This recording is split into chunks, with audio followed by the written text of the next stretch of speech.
माधव एक गरीब bus driver था जो अपनी पत्नी राधिका और अपनी 3 छोटी बहन पूनम, माधुरी और करिश्मा के साथ संगमपुर गांव में रहने वाला था, जो बस चलाकर अपना घर चलाया करता। लेकिन इतनी महंगाई में इतने बड़े परिवार का खर्चा उठाकर चलना माधव के लिए बहुत मुश्किल हो रहा था। ऐसे ही एक दिन आधी रात को राधिका की आंख खुलती है और वो अपनी पति को नंदो के पास बैठा देखकर उसके पास जाकर कहती है, क्या बात है जी, आप इतनी रात को यहाँ क्यों बैठे हो? तो क्या करूं राधिका, समय निकलता जा रहा है, मुझे रात भर नींद नहीं आती है अपनी बहनों के बारे में सोच सोच कर। आप क्यों इतना परेशान हो रहे हो? परेशान होने से थोड़ी आपकी परेशानी दूर हो जाएगी।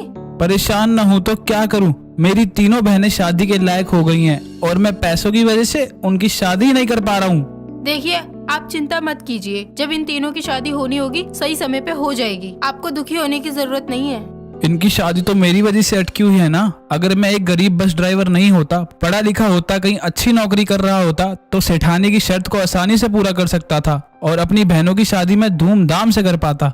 आप बुरा मत मानिएगा, लेकिन हमें सेठानी जी की शर्त नहीं माननी चाहिए। अगर उनके बेटे सच में हमारी ननद को पसंद करते होंगे तो एक दिन वो लोग खुद उनसे बिना किसी शर्त के शादी करेंगे। पागल हो तुम, कोई भी बेटे अपनी माँ के खिलाफ नहीं जाएंगे और उनके बेटों ने मेरी बहनों को पसंद किया है, मेरे लिए वही बहुत बड़ी बात है। ये तो इन तीनों की किस्मत है जो इनका रिश्ता इतने बड़े घर में जुड़ रहा है। जुड़ रहा है नहीं, जुड़ सकता है। अगर आप सेठानी जी की शर्त को नहीं मानोगे ना तो वो 1 मिनट नहीं लगाएगी अपने बेटे की शादी को कहीं और करने में। जानता हूँ मैं, तभी तो मुझे नींद नहीं आ रही है, क्योंकि उनका दिया हुआ समय कल पूरा हो जाएगा। कल जब वो आएगी तो मैं क्या जवाब दूंगा उनको। देखिए, कल का कल देखेंगे, अभी आप सो जाइए। सुबह आपको बस लेकर भी जाना है, सोएंगे नहीं तो बस कैसे चलाएंगे आप? देखिए, आधी रात निकल गई है, सो जाइए, मानिए मेरी बात। अपनी पत्नी राधिका के कहने पर माधव चुपचाप जाकर सो जाता है और अगले दिन सुबह वो तैयार होकर बस चलाने के लिए घर से निकलने ही वाला था कि तभी उसके दरवाजे पर देवयानी सेठानी को देखकर वो दंग रह जाता है। तभी वो अंदर आकर कहती है, क्या बात है माधव, बड़ी जल्दी में लग रहे हो? नहीं सेठानी जी, ऐसी बात नहीं है। वो क्या है ना, बस लेकर जानी थी, सवारी इंतजार कर रही होगी, इसलिए जल्दी जा रहा था बस थोड़ा। हाँ सही बात है, वैसे भी एक गरीब बस ड्राइवर बस चलाने को छोड़कर और सोच भी क्या सकता है। सेठानी जी, आप कुछ ज्यादा ही बोल रही हैं। आप इस तरफ से हमारे भैया की बेइज्जती नहीं कर सकती। हाँ दीदी, आप सही कह रही हैं। आप हमेशा हमारे भाई की बेइज्जती करने के लिए क्यों आ जाती हैं? पूनम, माधुरी, ये क्या कर रही हो तुम दोनों? चुप हो जाओ तुम दोनों, बस मैं बात कर रहा हूँ ना। भैया ये बात करने के लायक नहीं, ये यहाँ बस अपनी अमीरी को दिखाने और हमारी गरीबी का मजाक उड़ाने के लिए ही आती है। हमने कितनी बार बोला है कि हम आपके बेटों से शादी नहीं करना चाहती हैं, तो फिर आप बार बार क्यों आ जाती हैं? करिश्मा, तुम ये क्या कह रही हो? दिमाग खराब हो गया क्या तुम्हारा? तुम्हारे भैया सही कह रहे हैं, चुप हो जाओ तुम सब, मैं तुम्हारे आगे हाथ जोड़ती हूँ। बहुत जुबान चलती है माधव तेरी बहनों की। मैं भी मरी नहीं जा रही हूँ तुम जैसी गरीब लड़कियों को अपनी बहू बनाने के लिए। मैं बस अपने बेटों की खुशी के आगे मजबूर हूँ। हम जानते हैं कि आप हमें पसंद नहीं करती है, ना ही इस गरीब घर में कदम रखना चाहती है, इसलिए आपने ये शर्त रखी है कि हम तीनों की शादी एक साथ बहुत बड़े बैंकेट में हो, क्योंकि आप जानती है हम जैसे गरीब लोगों के लिए यही बहुत बड़ी बात है। दीदी सही कह रही हैं, मेरी समझ से ज्यादा समझदार हो तुम सब। हाँ तुम सही कह रही हो, अगर मेरे बेटों की खुशी की बात नहीं होती ना, मैं इस गरीब घर में पैर तक नहीं रखती। रिश्ता जोड़ना तो दूर की बात है।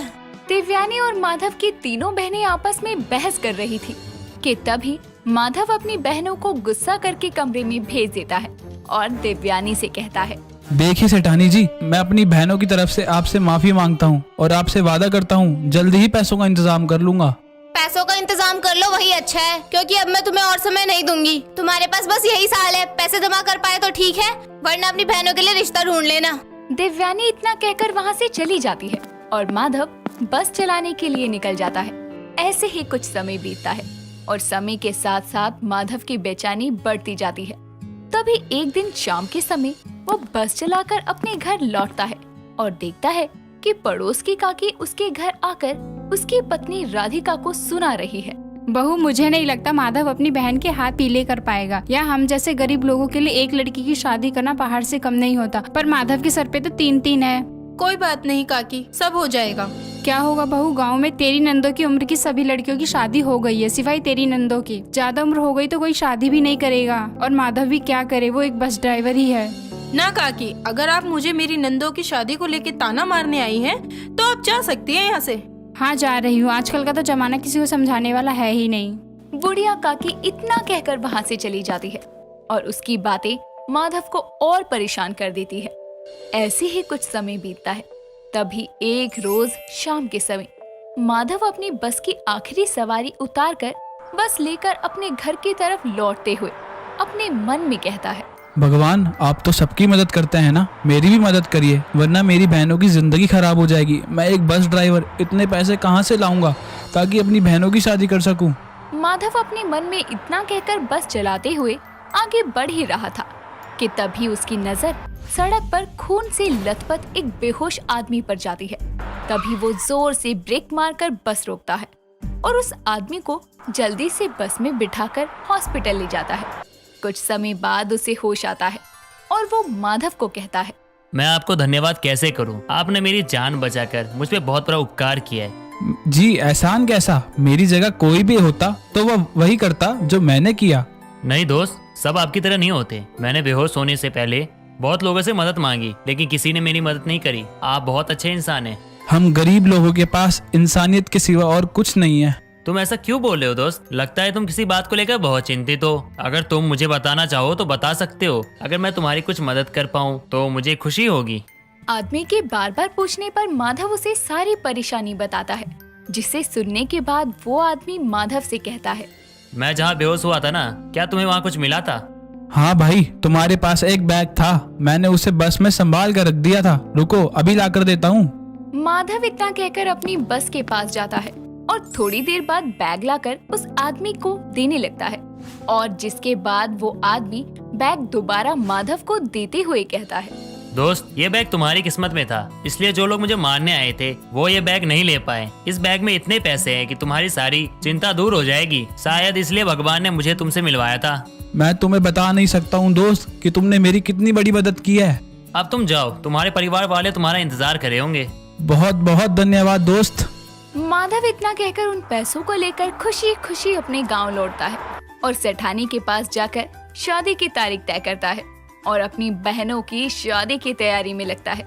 ऐसे ही कुछ समय बीतता है और तय की हुई तारीख पर माधव अपनी तीनों बहनों की शादी सबसे बड़े बैंक्वेट हॉल में करता है। इस तरह उसकी तीनों बहनों की शादी बड़ी ही धूमधाम से होती है। साथ ही सभी गांव वालों का मुंह भी बंद हो जाता है और माधव बचे हुए पैसों से एक दो बस और लेकर चलवाने लगता है। शायद इसे ही कहते हैं, भले देर से ही सही लेकिन अच्छे कर्मों का फल हमेशा अच्छा मिलता है। पति की मौत के बाद से कमला कपड़े सिलकर अपने घर का खर्चा चलाती, साथ ही बड़ी होती अपनी बेटी की चिंता उसको रात दिन खाती रहती थी। आए दिन उसकी तबीयत भी कुछ ठीक नहीं रहती थी। ऐसे ही एक दिन कमला की दूर की मौसी राधा उससे मिलने आती है और कहती है, कैसी है कमला? तेरी तबीयत का सुना था तो सोचा आज मिलाऊं। हाँ मौसी, बस ऐसे ही है तबीयत तो। लगता है भगवान याद कर रहे हैं मुझे अब। ऐसे क्यों कहती है कमला? जवान बेटी है तेरी, तू ऐसे चली गई तो उसका क्या होगा? उसका सोचा है? शादी के बारे में सोच उसकी। मौसी इसी चिंता में तो दिन रात रहती हूँ। गरीब की बेटी गरीब के घर ही जाएगी। ऐसा नहीं होगा, मैं तुझे कोई अच्छा सा रिश्ता देख के खबर करती हूँ। दोनों बात कर ही रही होती है कि तभी शांति वहाँ चाय लेकर आ जाती है और अपनी माँ की बातों का जवाब देते हुए बोलती है, देखो ना नानी, माँ कैसी बातें करती है। फालतू में ही इतनी चिंता करती है मेरी। बेटी वो माँ है तेरी तो फिक्र तो होगी ही ना उसे तेरी। नहीं नानी, बात वो नहीं है, लेकिन बात बात पर मरने की बात करना बहुत जरूरी है क्या? आप समझाती क्यों नहीं माँ को? इतना कहकर शांति वहाँ से चली जाती है। जिसके कुछ समय बाद में राधा भी अपने घर वापस जाने के लिए निकल जाती है। वक्त गुजरता है। शांति रोज घर के कामों में अपनी माँ का हाथ बटाती है। उसकी माँ भी दिन रात लोगों के कपड़े सिलती ताकि उसकी शादी के लिए कुछ पैसे इकट्ठे कर पाए। तभी एक दिन राधा मौसी का फोन आता है जो शांति के लिए एक अच्छे घर का रिश्ता बताती है। कुछ दिन बाद में लड़के वाले शांति को देखने उसके घर आते हैं। लड़के का नाम केशव था जो अपनी माँ ममता और पिता सुंदरलाल के साथ शांति के घर आता है। शांति को देखकर ममता बोलती है, अरे बहन जी, आपकी बिटिया तो बहुत खूबसूरत है और हमें आपकी बिटिया बहुत पसंद आई है। जरा आप बच्चे भी एक दूसरे को पसंद कर ले तो और ही अच्छा है। जी जी बहन जी, जा शांति बेटा केशव को थोड़ा बाहर घुमा ले। शांति और केशव दोनों बाहर चले जाते हैं। उनके पीछे से सुंदरलाल बोलता है, देखिए बहन जी, हमें कुछ चाहिए नहीं, बस बारात का स्वागत अच्छे से करिएगा। खाना पीना सब बढ़िया होना चाहिए। जी जी भाई साहब, मैं जितना कर पाई सब करूंगी। मेरी एक लौती बेटी की शादी में अपनी तरफ से कोई कमी नहीं छोड़ूंगी मैं। कुछ देर में दोनों बाहर से वापस आ जाते हैं, जिसके बाद लड़के वाले रिश्ता पक्का कर देते हैं और अपने घर लौट जाते हैं। उनके जाने के बाद शांति अपनी माँ से बोलती है, माँ, मेरे जाने के बाद तुम अकेली रह जाओगी। तुम अकेले कैसे रह पाओगे मेरे बिना? मैं तुम्हें छोड़कर नहीं जाना चाहती। बिटिया, तेरी शादी तो मेरा सपना है। तेरी शादी होने के बाद मैं चैन से मर जाऊंगी। अगर एक और बार आपने मरने की बात की ना तो मैं कसम से शादी नहीं करूंगी। अच्छा, नहीं बोलती अब। दिन गुजरते हैं। कमला शादी की तैयारी शुरू कर देती है और आखिरकार शादी का दिन आ जाता है। उसने अपनी तरफ से अच्छे इंतजाम किया होता है। कुछ देर में बारात भी वहाँ पहुँच जाती है। सभी बाराती इंतजाम देख के तरह तरह की बातें करते हैं, जिसकी वजह से सुंदरलाल कमला से बोलता है, अरे ये कैसा इंतजाम है बहन जी? अरे कहा था ना कम से कम बारातियों का स्वागत तो अच्छे से कर देते। अरे ना तो खाने का कुछ अच्छा है और ना ही पीने को। अब हम क्या मुंह दिखाएं? भाई साहब, मैंने अपनी तरफ से सारी पूंजी लगा दी मेरी बेटी की शादी में। मुझ गरीब की हैसियत इतनी ही थी। कोई कमी रह गई हो तो मुझे माफ कर दीजिएगा। अरे हमें नहीं पता कुछ भी। नहीं होती खातिरदारी तो बारात वापस ले जाते हैं। नहीं नहीं भाई साहब, मेरी बेटी की जिंदगी बर्बाद हो जाएगी। तो ठीक है, ऐसा करिए, हमें विदाई तक 3 लाख रुपए का इंतजाम करके दे दीजिए। अब आपकी बेटी भला हमारे घर आएगी तो उसकी जरूरत का सामान तो घर पर लाना पड़ेगा ना। कमला पर तो बिजली गिर गई थी। वो यही सोच रही थी कि इतने पैसों का इंतजाम कहाँ से करे। इतने में उसके पास राधा आती है। ये सारी बातें जानकर वो कमला से बोलती है, कमला बेटी, मुझे नहीं पता था ये लोग ऐसा करेंगे। अब क्या होगा अगर शांति बेटी की बारात लौट गई तो कितनी बदनामी होगी हमारी। गरीब की बेटी की शादी वैसे ही मुश्किलों से होती है, पर ये सब हो गया तो मैं जीते जी मर जाऊंगी। शांति ये सब सुन लेती है, जिसके बाद वो रोते हुए अपनी माँ के पास जाती है और बोलती है, माँ, हम गरीब हैं तो क्या हर किसी के आगे झुक जाएंगे?